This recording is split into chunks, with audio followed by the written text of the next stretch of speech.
Hello, everyone. I'm Barbara Ham-Lee. As of this week, the Supreme Court is firmly a conservative court with the installation of Brett Kavanaugh, despite the accusation that he sexually assaulted Dr. Christine Blasey Ford.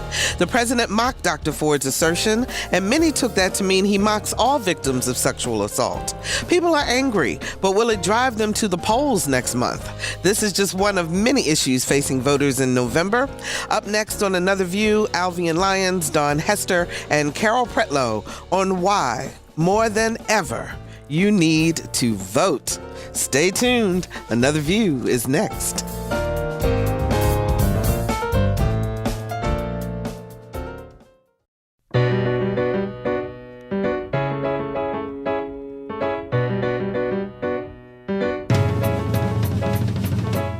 Discussing today's topics from an African American perspective, this is Another View.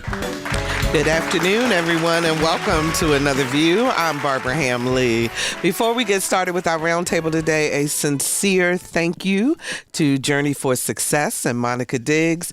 It's an organization that works with single mothers, and as Monica tells you, there are groups out there that'll help with housing and with employment and so forth. Monica's group is about helping these women to navigate and to take care of their children and take care of themselves. And so they honored me last weekend with an award, and I'm very, very grateful. And the thing that's most exciting to me, though, and I can't wait for the opportunity to be able to actually mentor some of these mothers. And so I think that's really, really special. So thank you to Journey for Success. I really appreciate all of the accolades. As my mother says, give me my flowers while I can smell them. So I do appreciate that. There is so much going on in our world right now, it makes your head spin. So here to make some sense of at least some of it is our Another View roundtable. Please welcome Virginia's relationship expert and talk show host and podcast host, Ms. Alvean Lyons. How are you, Alvean? Hi, guys. I'm great. So excited to be back with my women here today. Absolutely. I missed you, ladies. It's been a while. We missed Absolutely. Norfolk City Treasurer, Daun Hester. Hey, Daun. How you doing? Hello, everybody. And our political scientist, our political professor, science professor, Carol Pretlow from Norfolk State University. How you doing, Carol? Wonderful. Good. Now, comedian Allison Moore was supposed to be with us today. She's our millennial. But Allison has a job with, she's actually in a film in Richmond. That's And they called her. She had a Yay. cast call late last night. We said, girl, go get that money. I know. That is correct. Isn't that Money. wonderful? So we're very, very proud of her. And Nice. hopefully, things will work out. And so she'll be with us again next time. So, ladies, like I said, so much going on, but I really promoted this as about the vote because we've got, about 3 weeks left before we actually get a chance to go to the polls. Now, in 2016, when we elected a president, 53% of educated white women, middle-class white women, voted to put Donald Trump in office, even though if you talk to them outside, they were not saying that they were going to vote for this president. Now they're saying that they are in solidarity with victims of sexual assault, that they don't like what they're seeing that's been happening. Do you think that this time they'll go to the polls and maybe vote differently? I know we're not voting for president, but we are voting for Congress. Alvean, let's start with you. I think it's a very interesting thing. I find personally that there is greater solidarity to financial interests than there is to gender. So I'm not so sure that despite the fact that we are in a climate that is supposed to be so pro-woman, I find that to be more rhetorical than it is actual. We're really good at saying the right things as a nation. We're really good at taking the popular perspective, particularly publicly, but we often are not quite as good at making that translate into real action that requires real consequences or real positions that may in any way alienate us from our social circles and their positions. So I can't go so far as to say that despite this beautiful current that we're seeing that is empowering women to stand up and speak and feel like you're validated, I have to emphasize the feel like you're validated rather than to say that you're actually validated, because it is the very reason why a man and a woman can both have a conversation, equally legitimate in their credential rights, same equivalent, so to speak. And one can say in a conversation, I believe her, and I'm still going to vote for him. The fact that that is possible tells you that that we believe in making women feel heard, but it does not necessarily mean that we're validating what we're hearing. So I don't know that that's going to translate into votes. I think that it's going to translate in terms of a narrative. I'm not so sure that it's going to be actualized. Daun, they're saying that both sides have been energized by what happened with Kavanaugh and what's been going on. Will it make a difference, do you think? I don't think it's going to make a difference. What I'm hoping will be the difference is that the independents and those of us that stayed away during the presidential election have now realized how important it is to vote, and that there are opportunities to help tone down some of the rhetoric, because you now know that if we do take over Congress, at least we begin to block some of the things that could potentially happen, that are happening and that aren't being talked about because we've dealt with this Kavanaugh issue for so long. So the message from me is everybody has to vote, because if you're an R or a D, you know what you're doing. It's the independents who have to decide how they want the country to be. And I do agree that many people vote because of how they think their pocketbook is going to be impacted versus what they believe, even in their values, unfortunately. And so it is imperative that everybody vote. I got to get on this kick. Absentee ballots must be done for the elderly in your home, those that are not able to get out to the polls, your family members. You need to take them an absentee ballot and make sure they have it and fill it out and send it back in. It is important. This is life, culture, country changing. And where do we want it to be? Carol, they talk about the fact that unemployment is at 3.7%, but it's at 19% for African American men. So when you hear these numbers, there's a narrative that everything's wonderful, but for certain communities, everything is not wonderful. Do we need to have people wrapped around the buildings like they were when we were in 2008 and 2010 with President Obama? Do we need to have that kind of a response to voting this time in order to make a difference? I wish we didn't have to have that, but I'm afraid that we do, because people see things on TV and they say, oh, yeah. TV has become an entertainment medium rather than information. Let me get my... I can't say that word on the air, but my rear portion of my body up and let's get voting, and let's get my neighbor voting. And I have an initiative that I started in the political science department that's called Each One Text One. And I said, we need that vote, because if employment is going to change, we need our legislators to know that it is important, and it is because of that and the tax dollars that makes the possible bus transportation or subway transportation or whatever you need in that community. It's only through those dollars that we can do this. So it's not, I would love to say we don't need those people around the building, but we do. Daun, if somebody says to you, oh, my vote doesn't count. I mean, we had an election last time here in Virginia where it came down to, 2 votes? Yes, really one. But yes, one and vote, they had right. And they flipped the coin. They did all of that. Every vote counts. Every vote counts. And so let me say, it counts to you and your well-being. Because if we're looking at, we look at what's right in front of us, but you also have to look at what's down the line. Mm-hmm. So the stock market, last 3 days, I don't know what it's doing today. Right.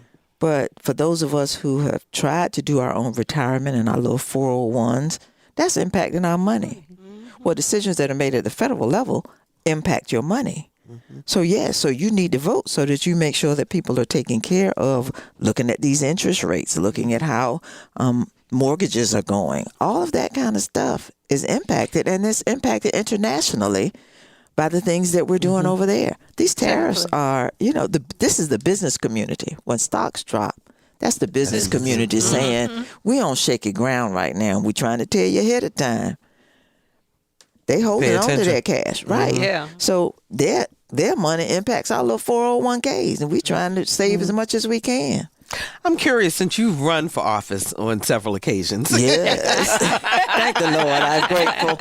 Yes. But I'm curious as to when you would talk to voters, especially those who were hesitant about voting or didn't vote or weren't registered. I mean, what was their excuse? What did they tell you? Well, it doesn't impact me. It doesn't, and what they do does not impact me because I'm living my day to day. And right now, my day to day, then, it doesn't equate to what you do. A lot of that has to do with people understanding what your elected officials do. So a lot of it is education. A lot of it is relationship and helping individuals to understand, at the local level, you have to vote because they decide how your money's spent. You paying these taxes on your house or when you go out to eat or on your clothes. That's what determines how much money we have to spend. And then the council people up there determine how it's spent. Same way at the state level, same way at the federal level. And so you have to at least pick somebody who is similar in the views to you. And if you don't know, ask somebody that you trust who they voting for, and that's who you go vote for. Exactly, because there's got to be one of us. We'll call somebody and ask the question. We will help you. 440-2665 or 1-800-940-2240. We're just kind of free flowing today with the round table. We're going to be talking about a lot of issues. But Brian joins us, and Brian, you say you're on the road, huh? Yeah, well, I'm Mark now. Okay. First up, I want to say I love your show. I'm Caucasian, but I've recently found out that both my father and his sister are deep-seated racists. Oh, and I didn't know for 45 years of my life. Wow. But Obama gets elected, and all this stuff comes out, and I just kind of step back and go, wow. And then, on top of that, I'm a federal employee, and I sit back and I watch all these things going on that affect me and everybody around me. Mm-hmm. And then I read an article this past week from a Nazi historian who details how the stuffing of the judiciary, the choice judges and fraudulent judges going into all around this country, as well as what we just watched with the Supreme Court, is very closely following the path that took the Nazis to power. So this is the most consequential election that this country has had in probably 100 years, because either this country is going to continue down this pathway to something that nobody ever imagined was possible and would make us the most dangerous country in this entire world. Because if you imagine the power that the Nazis had at the time of World War II, and then add on to that our current military, that's a very, very scary situation for everybody in the world, as well as people here. My wife is Asian. My children are Filipino. I know what the Nazis did to everybody who was any other race. And I can't imagine that happening here, but this country's following that. And this election is going to determine whether we keep going down that path or we finally step back from the edge of this and say, whoa, wait a minute.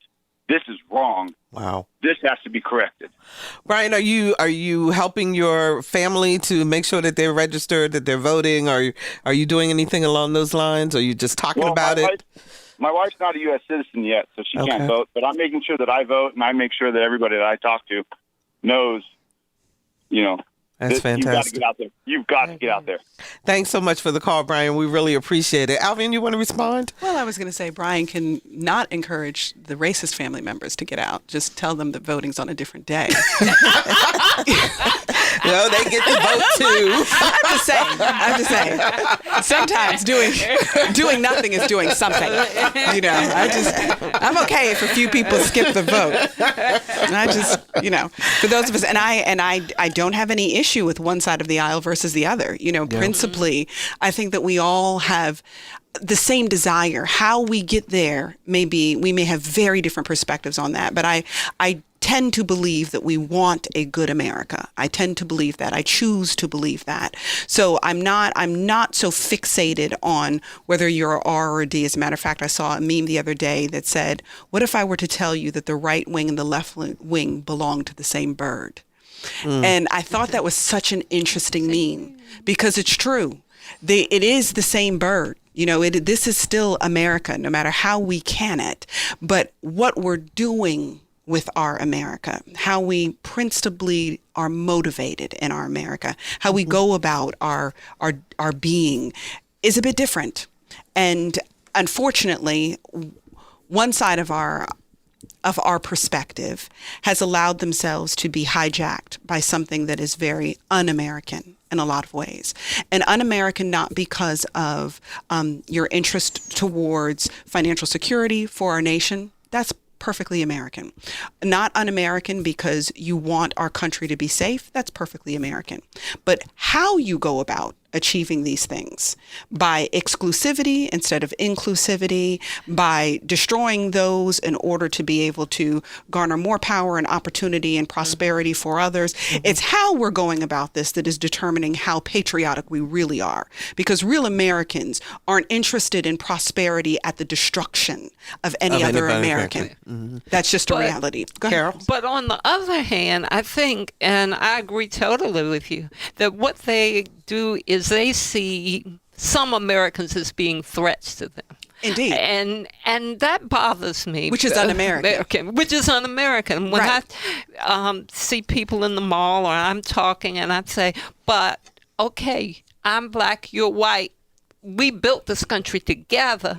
And then they go into a rant about how black people are lazy and we aren't contributing. I said, wait a minute. Went back to Smithfield, my hometown, the other day. I said, if it hadn't been for us, all this y'all wouldn't have. Now, I know that sounds divisive, but I'm trying to get people to see it, like you say, it's togetherness. But unfortunately, some people are caught up in the myth. Is it surprising to you guys the level of ignorance that is out there? I mean, I honestly, when I listen to these conversations, I was just like, did you learn anything in history? Did you learn anything, period? Well, people, history is what is written. I mean, even our history is not, exactly. It's people not of complete. Color is not complete. So, it doesn't get taught.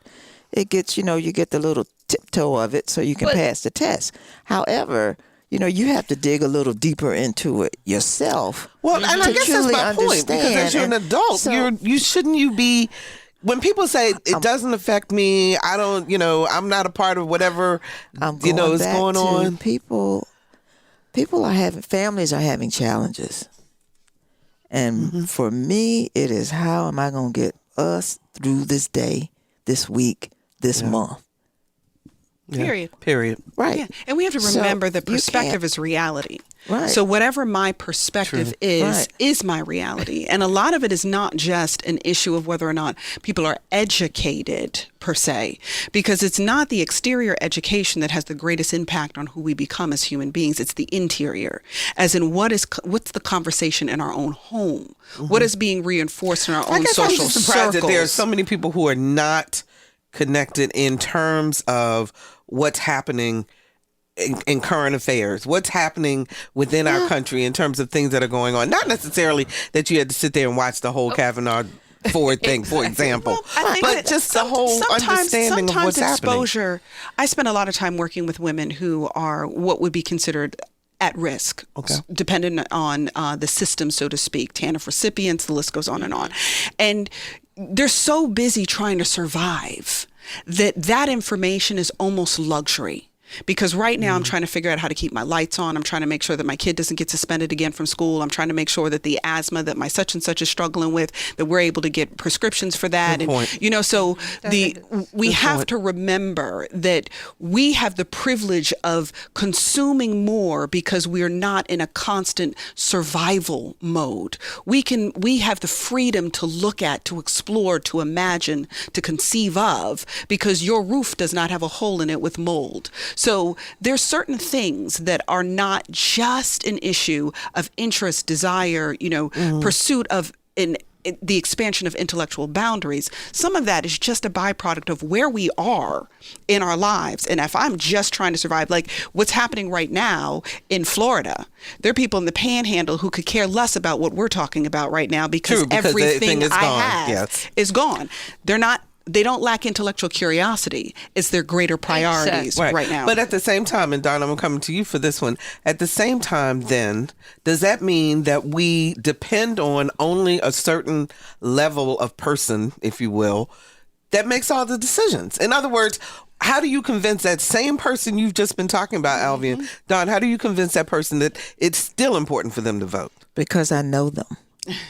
So if Daun Hester's on the ballot, they will go vote. Got you. Okay. They're the struggling. Right. Yep. Those are the relationships that you work to build with individuals. They'll take the time and go vote just because you name it. And they tell me that.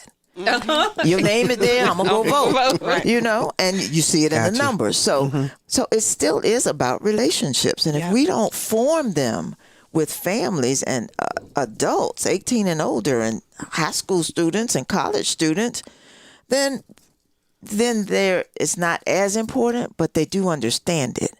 But college students they are paying attention. Yes. Oh, yes. And that is a number that could take us over the top. Absolutely. If we're able to get them to go out and vote. They did it in 2008. I was looking at the news last night at the Prairie View thing where they're trying to keep the students there from voting, and they've been doing it for years. And so now they give them 2 voting sites, and now they tell them those 2 voting sites won't work.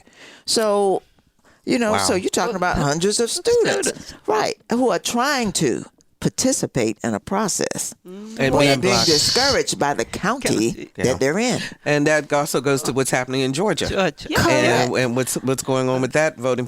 You want to talk about the students, Carol, real quick, and then we'll go to Andrew. And for the students, because Norfolk State had planned tomorrow to have a candidate civic engagement workshop, and it was going to be extensive. But some of the connections were not able to come tomorrow, so it's going to be postponed to the 1st of November. So I want everybody to keep your eyes out. The students are really engaged. They have emailed me questions they want to ask the candidates. And sometimes, sometimes the big person on the list can't be there. So if Tim can't be there, I can talk for Tim. Exactly.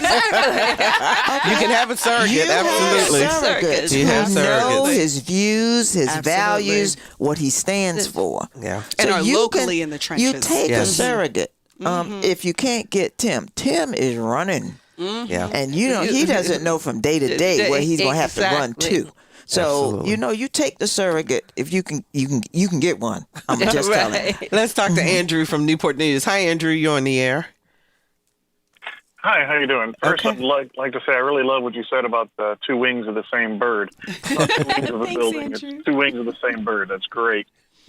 But no, I wanted to talk about, you were saying that the reason to get out and vote is because every vote counts. Well, I didn't understand that until I went to college, and I started to learn that it's not just the 2 votes that you talked about earlier, where it came down to just a couple of votes. It's also, why should I go out and vote if I know that my candidate I'm backing is in the minority and they're only getting 20% of the polls or whatever? But no, I need to go out and vote anyway, because whoever wins the election needs to know that he's not the only game in town. He needs or she needs to know that there's people out there who don't agree with everything you say, because if the candidate wins with a huge majority, then they go into office thinking that, okay, the people agree with what I'm doing. I can do what I'm doing. But if they get in by a smaller majority, the more people come out to vote, it's more important that you vote if your candidate is not going to win. Right. Because that means your voice is smaller. But the more voice you have, the more influence you have. Because whoever does win needs to know that, hey, there's people out there who don't agree with everything you're saying. Mm-hmm. Thank you so much, Andrew, for the call. Carol, you want to And respond? I agree with Andrew. And another point is that candidates need to know that it doesn't stop here. You come to the campus and then we don't see you for another year. Right.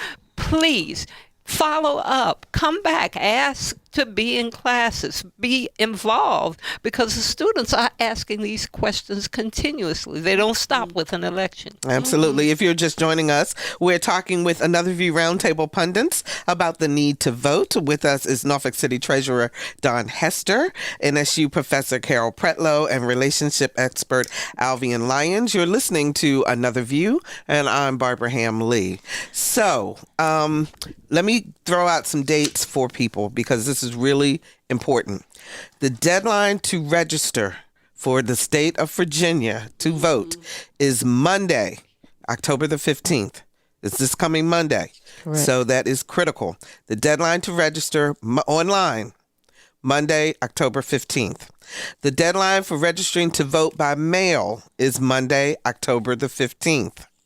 The deadline to register to vote in person is Monday, October 15th. We got it. You must register by October the 15th. Who can vote in the state of Virginia? You must be a citizen of the United States. You must be a resident of Virginia and of the precinct in which you want to vote. Be 18 years old by the next May or November general election. Not have been convicted of a felony or have had your civil rights restored. Listen to that again. Either not have been convicted of a felony or you've had your civil rights restored, and not currently declared mentally incompetent by a court of law. Those are the parameters around which you can vote. So you can vote online in Virginia. Online registration is in Virginia, and you need a Virginia ID and a Social Security number in order to use Virginia's online voter registration system. And if you don't have a Virginia issued ID, you can still register to vote by mail. And again, you have until Monday. So if you haven't registered, please go out, take care of it. It doesn't take long, and it will definitely make a difference. Call somebody. We'll bring you the application if it's difficult for you to get to it. Absolutely. Okay. Did you guys hear that? You can call. Number. Give the number, Dawn. My number is 619-7736. Did you all hear that? 619-7736. That's my cell phone. Call me. We will bring you the application. We have people available. Dawn will send you an Uber. So we are trying. It might not be an Uber, but we will get you there. a ride. I will get you a We'll ride. send you a donkey, an Uber, a pigeon. But you know what? But that really is the point, because we're trying to break down the barriers that people face in order so that they can vote. Right. Absolutely. And some families think that even their children with special needs who don't get out much, if they're 18 and older, they can register to vote and vote. Absolutely. So everybody must get registered. Everybody. Yeah. And I want to go back to the bird because the bird was beautiful. And with the bird, though, the body of the bird, I think that's where the majority of the people in the country to are. that. Because Amen to that's the thickness of, that we are. bird and who we are. Yep. And so if all those people in the middle, take the left, take the right, all the people in the middle, go vote. It'll make a difference. And the lines have to be long. Yes. Because already my assessment is going to be if the lines aren't long, we're going to do what we're already doing. we're going to stay right where we are. We're going to stay where we are. And It gotta be going to be a long. problem. So if you go to your precinct and you can walk right in, you better hurry up and call it out to people. Because that means we staying where we are. Status quo and do it work. early. Yeah. Yes, absolutely. Vote early. So how did you guys watch the hearings? I did. The hearing. We have did. two clips, two of the more famous clips from the hearings that we want to play here, and then we'll talk about it. Okay. Dr. Ford, with what degree of certainty do you believe Brett Kavanaugh assaulted you? 100%. 100%. This whole 2-week effort has been a calculated and orchestrated political hit. fueled with apparent pent-up anger about President Trump and the 2016 election, fear that has been unfairly stoked about my judicial record, revenge on behalf of the Clintons, and millions of dollars in money from outside left-wing opposition groups. So, two very different reactions to Dr. Blasey Ford's accusation that she was sexually assaulted by Brett Kavanaugh in high school. I heard a lot of different things as people were talking about this, and one area seemed to be generational, in the sense of the younger generation saying it was sexual assault, doesn't matter when it happened. Older generation saying that happened when? High school? You know, was it legit, Alvean? See, the thing that I struggle with in this is, and far be it for me to be mildly controversial about racial issues, okay? Far be it from me. But let me give the disclaimer before my statement. If you saw a family picture, we are the United Colors of Benetton. Okay, so everything I'm about to say comes with my blue-eyed, blonde-haired brother in tow, okay? All right, so here's what I'm going to say to you. What I find very interesting about America, particularly when we're looking at the judicial system, is the age of expansion of juvenile existence, so to speak, that you remain a juvenile at 30-something years old if you are white and privileged. But if you are brown and disadvantaged in any form or fashion, at 12 years old, ask Tamir Rice, you were a grown man in the snow when you were shot to death without any instruction prior to all of those bullets hitting your body, merely because someone thought they saw something pertaining to you while you're playing at a playground in the snow.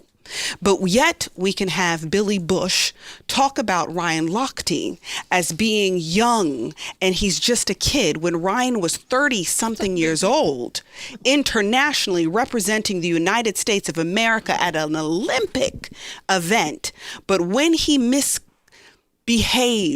and I'm saying that mildly, he was just a kid at 32. See, it's interesting to me to watch how Antoine Rose, who was 17, shot in the back multiple times, was a grown man when he's running. But Judge Kavanaugh was just a kid when this sexual assault took place. I struggle with the fact that there is not universality in terms of age, that 2 doesn't mean 2 if you're not both brown. 22 doesn't mean 22 if you're not both white and privileged. I'm okay with an America, even if the system were harsh, I would be okay if the system was equally harsh. My problem is the system is selectively harsh. The system is selectively unjust. If Judge Kavanaugh had been an African-American man in a criminal case, there would be no question about how many people would have voted his guilt. No question. With as little, if not less evidence than what was provided to the Senate. So I struggle.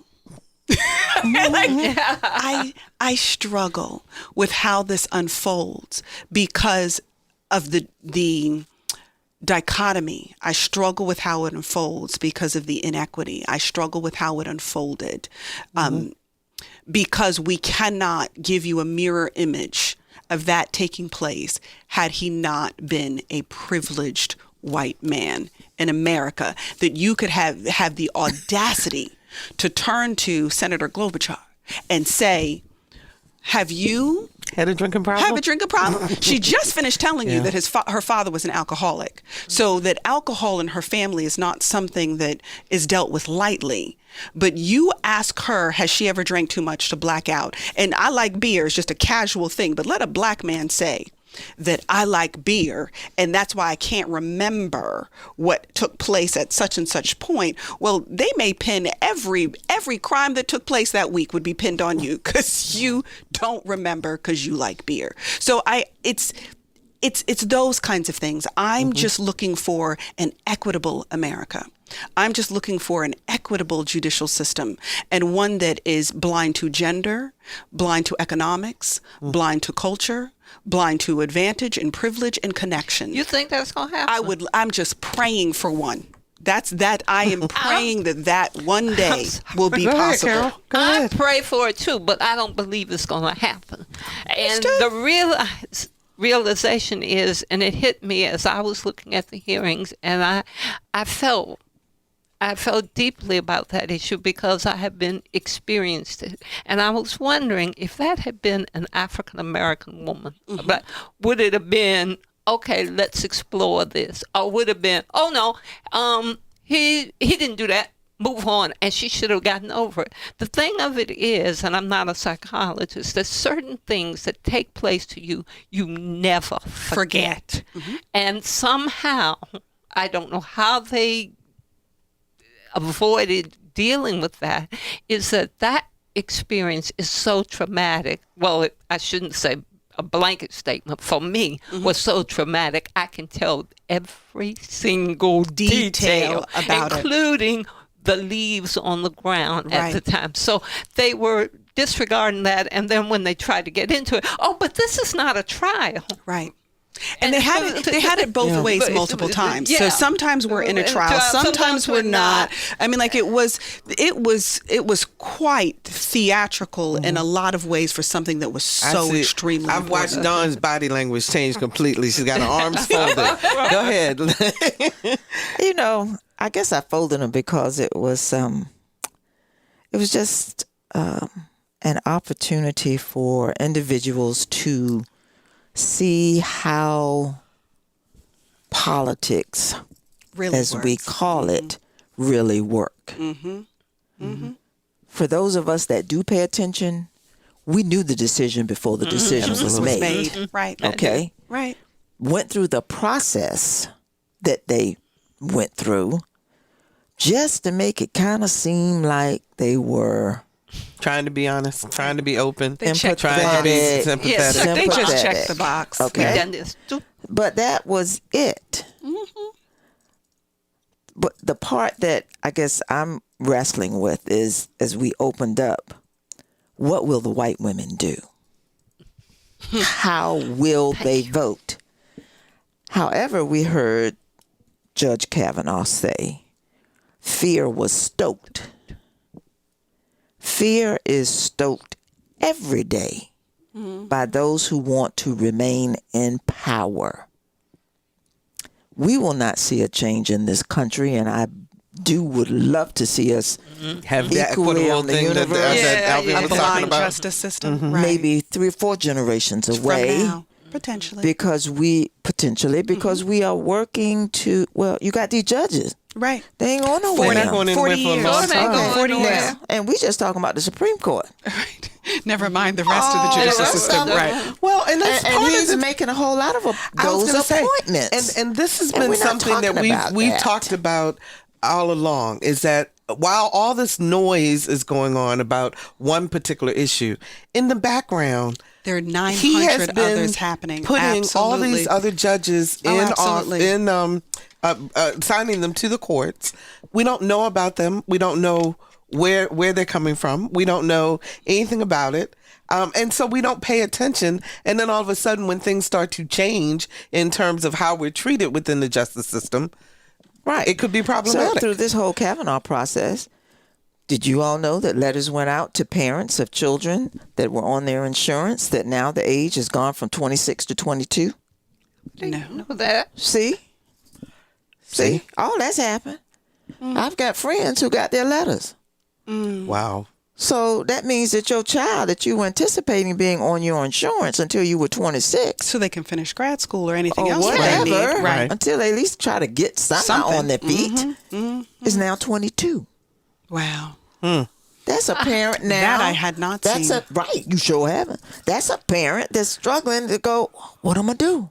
Because insurance on your own is different when it's a part of the package. Absolutely. Exactly. So it's a whole lot that we've missed. Not only these appointments, but other things and as do well. Understand the appointments is part of the reason why you had the evangelical right get into bed with Trump. Right. Because many of them would say that I have to turn a blind eye to all of the things that he's doing that we perceive to be and have been taught to be non-biblical. But because his appointments align up with my conservative values, I can look away from all of that other conduct, because ultimately what's happening behind the scenes is helping to ensure our value system. So it makes for an interesting conversation, which we certainly can't unpack completely today, but it's very much what is taking place in our nation, which is why that we're having the conversation about Roe v. Wade being an issue, that we're moving back into that conservative direction, which, please don't get me wrong, for somebody who's a person of faith, I understand your positions on various things. Whether I agree or don't agree is not the issue. But for us to understand what is happening in terms of the political landscape, do understand that the show that you're looking at in front of the curtains is nothing compared to the show that's going on behind the curtains. You know what? Gary joins us from Norfolk. Let me take a call. Gary, you're on the air. This is my two callers I've been looking for. Gary? Yes. Hello, yes. you're on the air. Okay, yes. I was calling about it when y'all were making the comments relating to voting. Yes. And I never ever heard anybody mention the fact that once you are registered, you don't have to keep registering every year here in Virginia. Oh, okay. Yeah. Thank you. So You want to add a caveat to that, Dawn? Thank you, Gary. Thanks, Gary, for the call. For sharing that. But the other part is, if you don't vote for a couple cycles, you got to register again. You have to register. So once you register, you need to keep voting to vote. all the way through. It's like keeping a bank account active. Absolutely. There's got to be activity in it. And Joe joins us from Williamsburg. Hi, Joe. You're on the air. Hi. I don't know if you've discussed this because I tuned in late, but did you talk about what Justice Roberts was reported to have done? No. What happened? I saw a report this morning that, if true, is rather stunning. I understand that the Chief Justice has referred the Kavanaugh behavior at the hearing to the 10th Judicial Circuit for review and comment, or whatever they're going to do, investigation. And I found that rather stunning on two counts. One, not surprisingly, the Chief Justice has a particular interest and responsibility in protecting the perception of the court as an impartial and fair place. And I'm sure he would like to see the air cleared on the Kavanaugh asterisk. And so I can understand why he wants to do this. I don't think people who oppose Kavanaugh should be too excited about it, because I'm quite sure I understand what his actual motivations are, to protect the court. But secondly, this too, if done in a way that people can respect and accept, may preclude a lot of if the Democratic Party was to take over the House of Representatives, I think we all know that there's going to be what has been called a factory production of subpoenas and investigations on Kavanaugh. And so this may preclude some of that and maybe provide less congressional gridlock. So Joe, I thought your panel might... Yeah, I appreciate that call. What is your source for where you found this? It's not a very good source, and that's why I call with some reluctance. There's a website called Being Liberal, and they touted that this morning. It's in Forbes. Okay, yeah, we just located it in Forbes magazine too, so we got it in both places. Yes, great, fantastic. Thank you so much. Thanks, Joe, for sharing that. We appreciate that. To review more than 12 ethics complaints that have been made against Kavanaugh. Well, I mean, what we didn't talk about at all, aside from let's just say for a second that the fact that he was being accused of sexual assault, that quite frankly, based on what was conveyed, seems awfully valid. Okay, so let's just put that aside for a second. His disposition in the hearing could not be further from what we would be looking for from a Chief Justice. How you're expected to handle pressure, how you're expected to be impartial, how you're expected to be non-political. How in the world would someone believe that any decision, so now even if he stays, as we anticipate that he will, for many of us who pay attention to the news, there will always be an asterisk next to his name, because every judgment that you make, we will know through the lens of your unplanned disclosures, the way in which you said and did what you did. But Alvean, his family was attacked. Oh, he that's was so attacked. cute. That is so cute. Okay. No, but I mean, it goes back to, one side versus the other. But Exactly. see, that's the same. That's the same nonsense we hear about civilians are supposed to be able to conduct themselves under pressure more effectively than police do. That we're supposed to, non-trained, supposed to have more composure, more compunction, the ability to navigate the most high-pressure situations. We can't flinch, but it is understood. And I love my police. Don't get me wrong. I have lots of law enforcement in my family, but I'm just saying to you that we're expected as civilians to better conduct and control ourselves than police under pressure. So I find it insane that we're talking about a chief justice who is expected to be able to handle yourself in those experiences without becoming volatile or attacking or any of those other things for that matter. And then the overtly political rhetoric that he did in his speech. I mean, you cannot tell me you're impartial and take that position. If we flipped it on its head, there is no way anybody Democratic would have ever made it past in interview 1 if we had said that this is all just blowback because you're mad that President Obama was the first black president ever. If we had said something like that, there's no way we'd even be talking about a confirmation. So this is crazy. So let's go back to voting. Mm-hmm. Okay, so we must take control of the House and the Senate, Congress and Senate, in order to tone it down a little bit. And that's a little. Okay? Just a little. So we don't need but, I'm going to say 3 in the Senate. Exactly. Okay? Mm-hmm. So everybody all across the country is your text point of contact. Mm-hmm. Your whole phone list is your point of contact for this election all across the country. Do you think that people are people excited? Are they riled up? Are they galvanized at this point? Well, everything is local. Mm-hmm. Yeah, everything is local. So I think in the state races where we have the potential for new governors to add some more Democratic governors, yes, I think people are excited and energized. Mm-hmm. All across the country, we have so many good people who are running and running in the middle. They're not running on the left or on the right. They're running to provide good governance. Mm-hmm. And so Andrew Gilliam. Locally, I think that, in everybody's state and even in our state, we're trying to make a difference and we're trying to flip and switch some seats. Switch some things around. So, but you got to vote. We got 6 minutes left. Mr. West. Mr. Kanye West sat down and had a conversation with our president. He said some choice words. Yes, he did in the Oval Office, which was interesting. Mr. Trump said that Kanye West could be his surrogate, that he could speak for him at any time. And I'm just curious as to you all's reaction. Let me get Carol first, because Carol talked about this in your class, right, with your students, and with your fact, college students. I hadn't planned to bring it up. It was an international politics class, and in the end, I said, "Well, let's add some humor here." And I started talking, but they were very serious, and they said,